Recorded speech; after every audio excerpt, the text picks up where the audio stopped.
Sana hindi na maulit sa pakitas.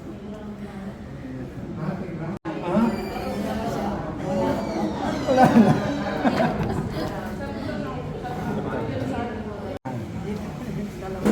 Ang dalawang tuhod. Tatlong tuhod, no?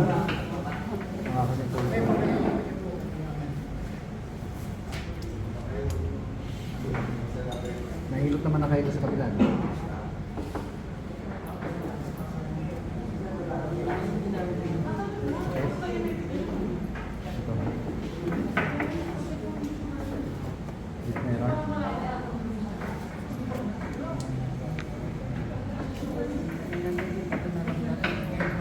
Naramdaman mo na yung sakit dito, no? Ito tuhod. Ayun, no? Tingnan nyo ito.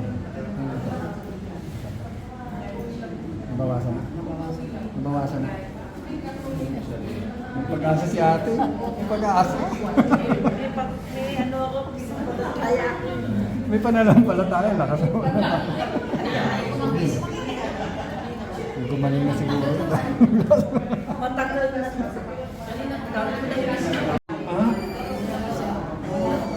Wala na. Wala rin gamot po ito na binibigyan ko po sa gamot po. Wala akong gamot yan. Safe yan. Safe. Very safe. Ang gamot po kasi may side effects. Alam niyo naman, pag masakit, aminom kayo. Baka isang linggo pa lang. Dialysis. Konti na lang. Dito do, wala. Ito, nabawasan na.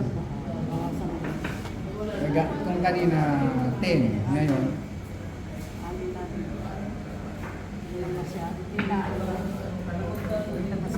Hindi na masakit. Oo, zero naman. Dito na lang sa kabila. Wala. Dito na. Hawakan niyo ulit yung gift.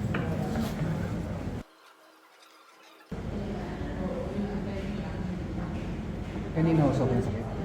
Oo, nagkakailangan ko mo siya. Kasi tumayo ako yung sakit pa. Kanina. Ngayon ba? Kanina.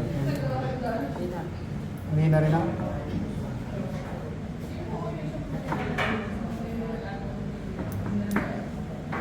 Okay. Sige po. Lakad nyo nga. Lakad.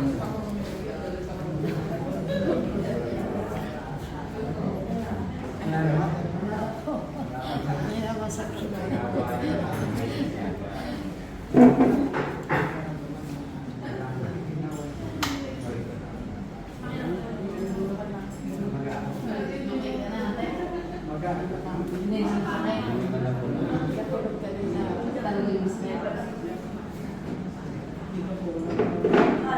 Naramdaman ko pa yung sakit dito kanina.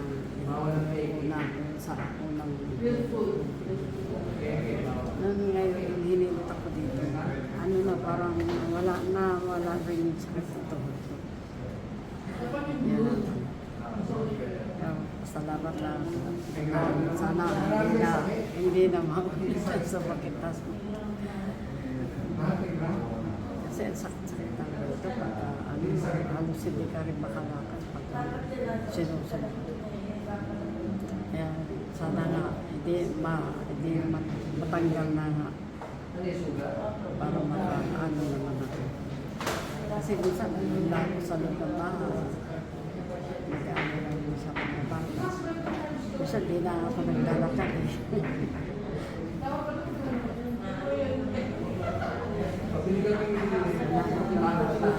Punta kami dito na invited na kami ni Aling Leo na pumunta kami sa barangay 69. May mag-ano doon sa mga sakit-sakit sa barangay. Ayun, nagpunta kami kanina, alas 3. Ayun, salamat talaga.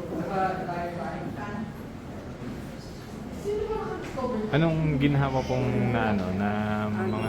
Yung kanina nahihirap ako yung una talaga hindi ko naramdaman. Pero ngayon parang naano yung ugat-ugat. Para nabuhay pa yung mga natugat ko. Sige. Salamat po. Salamat.